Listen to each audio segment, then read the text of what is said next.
Vijay voice of Karnataka ಇದು ಅಪ್ಪಟದ ಕನ್ನಡದ ಧ್ವನಿ ಸಿಂಗಿಂಗ್ ಕಾಂಪಿಟೇಷನ್ ಸೀಸನ್ 2 ಸೆಮಿಫೈನಲ್ ಉಪಾಂತ್ಯ ಸ್ಪರ್ಧೆ ಒಂದು ಗಾಯನ ಲೋಕದ ಹಲವಾರು ಪ್ರತಿಭೆಗಳನ್ನು ಗುರುತಿಸುವಂಥ ಒಂದು ಸದಾವಕಾಶದ ವೇದಿಕೆಯಾಗಿದೆ. ಅದಕ್ಕೂ ಪೂರ್ವದಲ್ಲಿ ಕ್ಷಮಿಸಬೇಕು, ನಾನು ವೇದಿಕೆ ಮೇಲೆ ಇದ್ದಂಥ ಮಾಜಿ ಶಾಸಕರನ್ನು ಹಾಗೂ ಎಲ್ಲ ಗಣ್ಯಮಾನ್ಯರಲ್ಲಿ ನನ್ನ ಒಂದು ಅಭಿನಂದನೆಯನ್ನು ಸಲ್ಲಿಸುತ್ತಾ ಇವತ್ತಿನ ಸ್ಪರ್ಧಾಳುಗಳಾಗಿ ಆಗಮಿಸಿರುವ ಎಲ್ಲ ಸ್ಪರ್ಧಾಳುಗಳಿಗೂ ಹಾಗೂ ವೇದಿಕೆ ಮೇಲೆ ಕುಳಿತಂಥ ಎಲ್ಲ ಮಾತೆಯರಿಗೂ ಹಾಗೂ ಪಾಲಕರಿಗೂ ಶರಣೆಂದ ಯಾಕೆ ಒಂದು ಸಂಸ್ಥೆಯನ್ನು ಹುಟ್ಟು ಹಾಕಿದ್ರೆ ಎಷ್ಟು ತ್ರಾಸ ಐತೆ ಅನ್ನೋದಕ್ಕೆ ಶರಣಬಸವ ಸರ್ ಕೂಡ ಕೂಡಿ ನನಗೂ ಸ್ವಲ್ಪ ಅನುಭವ ಆಗೈತಿ. ಯಾಕಂದ್ರೆ ಅವ್ರಿಗೆ ನಾ ಕೇಳ್ತಿದ್ದೆ, ಸರ್ ಯಾವ ರೀತಿ ನಡ್ಸಾಕತ್ತೀರಿ, ಇದಕ್ಕೆ ಯಾವ ಎಷ್ಟು ಕಷ್ಟ ಐತೆ ಅನ್ನೋದು ನಿಮಗೆ ಸ್ವಲ್ಪ ಮನವರಿಕೆ ಐತೇನ್ರಿ ಅಂತೇಳಿ ಅಂದಿದ್ದೆ ನಾನು ಸ್ವಲ್ಪ ಹಿರಿಯಾಗಿ. ಆದರೆ ಅವರು ಏನೋ ಸರ್ ಒಂದು ಅಗೋಚರವಾದ ಶಕ್ತಿ ನಡೆಸ್ಕೊಂಡು ಹೊಂಟೈತಿ, ನಾನು ನಡ್ಸಾಕತ್ತೀನಿ ಅಂತ ಅಂದಿದ್ರು. ಅದಕ್ಕೊಂದು ದೈವಿ ಶಕ್ತಿ ಅಂದ್ರೆ ಇಂಥ ಶ್ರೀಗಳ ಆಶೀರ್ವಾದ. ಅವ್ರು ಸರ್ ಹೇಳ್ದಂಗೆ ಯಾವುದೋ ಒಂದು ಸಾಧನೆ ಮಾಡಿದಾಗ ಅದು ಸೋಂಬೇರಿಗೆ ಸಾಧ್ಯ ಇಲ್ಲ. ಸಾಧಕ ಯಾವಾಗಲೂ ಎಂಥ ಕಷ್ಟ ಬಂದರೂ ತನ್ನ ಛಲ ಬಿಡದೆ ಮುಂದೆ ನಡೀತಾನೆ ಅನ್ನೋದಕ್ಕೆ ನಮ್ಮ ಶರಣಬಸವ ಸರ್ ಒಂದು ಉದಾಹರಣೆ ಹಾಕಾರ. ಯಾಕೆ ತಿಳ್ಕೊರಿ, ಅವ್ರ ಕೂಡ ನಾನು ಕಳೆದ ಒಂದು 5-6 ವರ್ಷಗಳ ಒಡನಾಟ ಐತಿ. ಅವರು ಯಾವುದೇ ಕಾರ್ಯಕ್ರಮಗಳನ್ನು ಹಿಡಿದ್ರೆ ಬಿಡೋಂಗಿಲ್ಲ, ಬಿಟ್ಟು ಉದಾಹರಣೆನೂ ಇಲ್ಲ.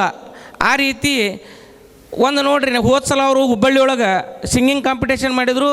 ಅದು ಸೀಮಿತ ಆಗಬಾರ್ದು ಅನ್ನೋ ಉದ್ದೇಶಕ್ಕೆ ಉತ್ತರ ಕರ್ನಾಟಕ ಮತ್ತು ಮಧ್ಯ ಕರ್ನಾಟಕ ಭಾಗದೊಳಗೆ ಅದಂತಂದ್ರೆ ಎಂಥ ಆಲೋಚನೆ ಐತೆ ನೋಡ್ರಿ ಅವ್ರ ತೇಕ. ಯಾವುದೋ ಒಂದು ವೇದಿಕೆ, ಯಾವುದೋ ಒಂದು ಟಿ ವಿಯಾಗ ನಾವು ಎಲ್ಲೋ ನೋಡ್ತಿರ್ತೀವಿ. ಆದರೆ ಇವತ್ತು ನಮ್ಮ ಮಕ್ಕಳು ಒಂದು ವಿಜಯ ವಾಯ್ಸ್ ಆಫ್ ಚಾನಲ್ ಮೂಲಕ ನಾನಾ ಜಿಲ್ಲೆಗಳು 10 ಜಿಲ್ಲೆಗಳನ್ನು ಗುರುತಿಸಿ ಅಥವಾ 12 ಜಿಲ್ಲೆಗಳನ್ನು ಉತ್ತರ ಕರ್ನಾಟಕ ಮಧ್ಯ ಕರ್ನಾಟಕ ಭಾಗದ ಗಾಯನ ಲೋಕದ ಪ್ರತಿಭೆಗಳನ್ನು ಅನಾವರಣ ಮಾಡಿದ್ದಾರೆ ಅವರು. ಒಂದು ಹೆಮ್ಮೆ ಏನು ಅನ್ಸತ್ತಂದ್ರೆ, ನಮ್ಮ ಬಿಜಾಪುರ ಜಿಲ್ಲೆ ಒಳಗೆ ಎಲ್ಲೋ ಒಂದು ಪ್ರತಿಭೆಗಳು ಬರ್ತಿತ್ತು, ಎಲ್ಲೋ ಒಂದು ಪ್ರತಿಭೆ ಹೊರಗೆ ಹಾಕಿ ನೋಡ್ತಿದ್ದೇವೆ ನಾವು. ಅದ್ಭುತವಾದ ಹಾಡುಗಾರರು ನಮ್ಮಲ್ಲಿ ಅದಾರ ಅನ್ನೋದಕ್ಕೊಂದು ಸಾಕ್ಷಿ ನಮ್ಮ ಬಿಜಾಪುರ ಜಿಲ್ಲೆಯಿಂದ ಒಂದು 15 ಜನ ಸಿಲೆಕ್ಷನ್ ಆಗ್ಯಾರ ಸೆಮಿಫೈನಲ್ಗೆ. ಅದು ಒಂದು ಹೆಮ್ಮೆ ಪಡುವಂಥ ವಿಷಯ. ಯಾಕಂದರೆ ಗಾಯನ ಲೋಕ ಒಂದು ನಮ್ಮ ಸೂಕ್ತವಾದ ಕಂಠವನ್ನು ಹೊರ ಹಾಕುವ ಶಕ್ತಿ ಐತಿ. ಎಂತಿಂಥ ಪ್ರತಿಭೆಗಳದಾವ ಅಂದ್ರೆ ನಮ್ಮ ಜಾನಪದ ಕಲಾವಿದರುಗಳು ತಮ್ಮ ಆಡು ಭಾಷೆಯ ಮೂಲಕ ಕೆಲವೊಂದು ಧ್ವನಿ ಮಾಧುರ್ಯವನ್ನು ಬಿಂಬಿಸ್ತಾರೆ. ಆದರೆ ನಾವು ಸಂಗೀತ ಕಲಿಯಂಗಿಲ್ಲ, ಸಂಗೀತ ಶಾಲೆಗೆ ಹೋಗಂಗಿಲ್ಲ, ಏನೂ ಹೋಗ್ಲಾರ್ದನು ಅವರು ರಾಜ್ಯ ಮಟ್ಟದೊಳಗೆ ರಾಷ್ಟ್ರ ಮಟ್ಟದೊಳಗೆ ಗುರುತಿಸ್ಕೊಂತವರಾಗ್ಯಾರ.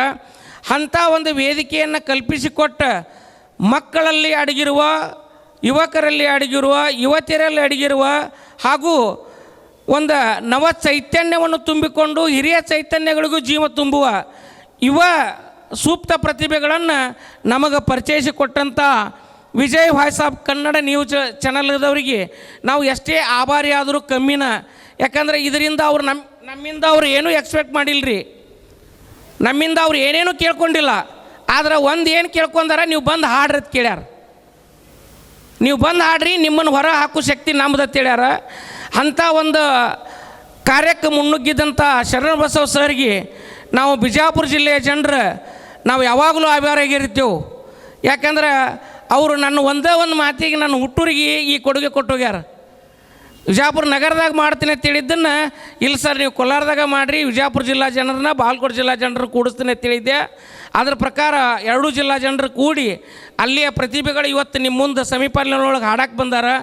ಆ ಪ್ರತಿಭೆಗಳಿಗೆ ಜೊತೆಯಲ್ಲಿ ನನ್ನ ಮಲೆನಾಡಿನ ಸಿರಿ ಶಿವಮೊಗ್ಗ ಜಿಲ್ಲೆಯಿಂದ ಬಂದಂಥವರು ಹಾಗೂ ಬೆಳಗಾವಿ ಜಿಲ್ಲೆ ಕುಂದಾನಗರಿ ಬೆಳಗಾವಿ ಜಿಲ್ಲೆಯಿಂದ ಬಂದಂಥ ಎಲ್ಲ ಪ್ರತಿಭೆಗಳಿಗೂ ಕೂಡ ನಾನು ಶ್ರೀಗಳು ಆಶೀರ್ವಾದ ಮಾಡಿ, ಎಲ್ಲರೂ ಕೆಲವು ಜನ ಸೆಮಿಫೈನಲ್ದಲ್ಲೇ ತಮ್ಮ ಕಾರ್ಯಕ್ರಮವನ್ನು ಮುಗಿಸ್ಬೋದು ಕರೆ, ಆದರೆ ಅವ್ರ ಕಾರ್ಯಕ್ರಮ ಅಲ್ಲಿಗೆ ಎಂಡಲ್ಲ ತಿಳ್ಕೊಬೇಕು ನೀವು. ಯಾಕಂದ್ರೆ ನಿಮಗೆ ಇದಂಥ ವೇದಿಕೆ ಒಂದು ಒಳ್ಳೆಯ ಅವಕಾಶ ಕೊಟ್ಟೈತಿ. ಇದರಿಂದ ನೀವು ಇನ್ನೂ ಕಲಿಯೋದು ಭಾಳ ಐತಿ. ಅದಕ್ಕೆ ಒಳ್ಳೆಯ ಉತ್ತಮ ಸಂಗೀತ ಶಿಕ್ಷಕರಿಂದ ಗಾಯನ ಲೋಕದಲ್ಲಿ ಮಿಂಚುವಂಥ ಪ್ರತಿಭೆಗಳಾಗ್ರಿ. ಆ ಕಾರ್ಯಕ್ರಮ ಯಶಸ್ವಿಯಾಗಿ ಮುಂದೊಂದು ದಿನ ಶಿವಮೊಗ್ಗದಲ್ಲಿ ನಡೆಯುವಂಥ ಒಂದು ಗ್ರ್ಯಾಂಡ್ ಫಿನಾಲಿಯಲ್ಲಿ ನಮ್ಮ ಬಿಜಾಪುರ ಜಿಲ್ಲೆ, ಶಿವಮೊಗ್ಗ ಜಿಲ್ಲೆ, ಬೆಳಗಾವಿ ಜಿಲ್ಲೆಯ ಪ್ರತಿಭೆಗಳು ಪ್ರಥಮ ಹಂತಕ್ಕೆ ಬರುವಂಥ ಒಂದು ಸ್ಥಾನಕ್ಕೆ ನಿಲ್ಲಲಿ ಅಂತ ನಾನು ಹಾರೈಸಿಕೊಂಡು ಈ ಕಾರ್ಯಕ್ರಮವನ್ನು ಅಚ್ಚುಕಟ್ಟಾಗಿ ನಡೆಸಿಕೊಟ್ಟ ನಮ್ಮೆಲ್ಲರಿಗೂ ಒಂದು ಸೂಕ್ತ ಅವಕಾಶವನ್ನು ಕೊಟ್ಟಂಥ ಶರಣಬಸವ ಸರ್ಗೆ ಹಾಗೂ ಅವರ ತಂಡದವರಿಗೆ ಎಲ್ಲರಿಗೂ ನಾ ಶರಣಬಸವ ಸರ್ ಒಬ್ಬರದ ಹೆಸರು ಹೇಳ್ತೀನಿ ತಿಳ್ಕೊಬೇಡ್ರಿ, ಅವ್ರ ಹೆಸರು ನೆನಪು ಇದೆ ಅಂತ ಹೇಳಕತ್ತೀನಿ. ಆದರೆ ಆ ತಂಡದವರು ಎಲ್ಲರಿಗೂ ನಾನು ಕೃತಜ್ಞತೆಯನ್ನು ಸಲ್ಲಿಸ್ತೀನಿ. ಯಾಕಂದ್ರೆ ನಾವು ನಡೆಯುವಾಗ ಎಡವ್ತೀವಿ ರೀ, ನಾವು ಮನ್ಯಾಗ ಕೂತಾಗ ಎಡೆಯೋಂಗಿಲ್ಲ. ಅದೇ ರೀತಿ ನಾವು ಕಾರ್ಯಕ್ರಮ ಮಾಡುವಾಗ ಏನಾದರೂ ಲೋಪದೇಶಗಳು ಬಂದ್ರೆ, ಏನಾದರೂ ತಪ್ಪು ತಡೆಗಳಾದ್ರೆ ದಯವಿಟ್ಟು ಅವ್ರ ಪರವಾಗಿ ನಾ ವಿನಂತಿ ಮಾಡ್ಕೋತೀನಿ, ನಮ್ಮನ್ನು ಕ್ಷಮೆ ಮಾಡಿರಿ. ಯಾರಿಗಾರ ಏನಾದರೂ ಆಗಿತ್ತು ಅಂದ್ರೆ, ಯಾಕಂದ್ರೆ ಕಾರ್ಯಕ್ರಮ ಮಾಡೋ ಟೈಮ್ದೊಳಗೆ ತಪ್ಪು ತಡೆಗಳಾಗೋದು ಸಹಜ. ಅದಕ್ಕೆ ನಾವು ಏನಾದರೂ ಮಾಡುವ ಹೊತ್ನಾಗ ತಪ್ಪು ಆಗಿತ್ತು ಅಂದ್ರೆ ಅಥವಾ ಆಗದೇ ಇದ್ದರೂ ಕೂಡ ನೀವು ಕ್ಷಮೆ ಮಾಡಿ ಮುನ್ನುಗ್ಗಿ ಈ ಕಾರ್ಯಕ್ರಮದೊಳಗೆ ನಿಮ್ಮ ಮಕ್ಕಳನ್ನು, ಹಿರಿಯರನ್ನು ಒಂದು ಉತ್ತಮ ಗಾಯಕರನ್ನಾಗಿ ನಾಡಿಗೆ ಪರಿಚಯಿಸಿ ಒಂದು ಯಾವುದೇ ರಂಗದೊಳಗೆ ಅವರ ಚಲನಚಿತ್ರ ರಂಗದೊಳಗೆ ಮಿಂಚ್ರಿ, ರಂಗಭೂಮಿ ರಂಗದೊಳಗೆ ಮಿಂಚ್ರಿ, ಅವರು ಬರೀ ಆಶುಭಾಷಣಿಕ ಹಾಡ್ಕೋತಾನೆ ಇರಲಿ. ಆಮೇಲೆ ಕೆಲವೊಂದು ವೇದಾಂತ ಶಿಖಾಮಣಿಗಳಾಗಕ್ಕೆ ಧರ್ಮದ ಹಾಡನ್ನು ಹಾಡಲಿ, ಜಾನಪದ ಹಾಡನ್ನು ಹಾಡಲಿ, ಯಾವುದರ ಒಂದು ಹಾಡದೊಳಗೆ ಅವರ ತಮ್ಮ ಕಂಠ ಮಾಧುರ್ಯವನ್ನು ಪ್ರಚಾರ ಪಡಿಸೋಕೆ ಇದೊಂದು ಉತ್ತಮ ವೇದಿಕೆ ಆಗೈತಿ. ಈ ವೇದಿಕೆಯನ್ನು ತಾವುಗಳು ಎಲ್ಲರೂ ಸದುಪಯೋಗಪಡಿಸ್ಕೊಂಡು ವೇದಿಕೆಯ ಮೇಲೆ ಇದ್ದಂಥ ಹಿರಿಯರ ಆಶೀರ್ವಾದದೊಂದಿಗೆ ನಿಮ್ಮ ಬೆಳವಣಿಗೆ ಆಗಲಿ ಅಂತ ಆ ದೇವರಲ್ಲಿ ಪ್ರಾರ್ಥಿಸಿ ಈರುವರ ಶ್ರೀಗಳ ಶರಣಕ್ಕೆ ನಾನು ಮತ್ತೊಮ್ಮೆ ಈರುವರ ಪಾದಕಮಲಗಳಿಗೆ ಶರಣೆಂದು ನನ್ನ 4 ನುಡಿಗಳನ್ನು ಇಲ್ಲಿಗೆ ಅಂತಿಮಗೊಳಿಸುತ್ತೇನೆ.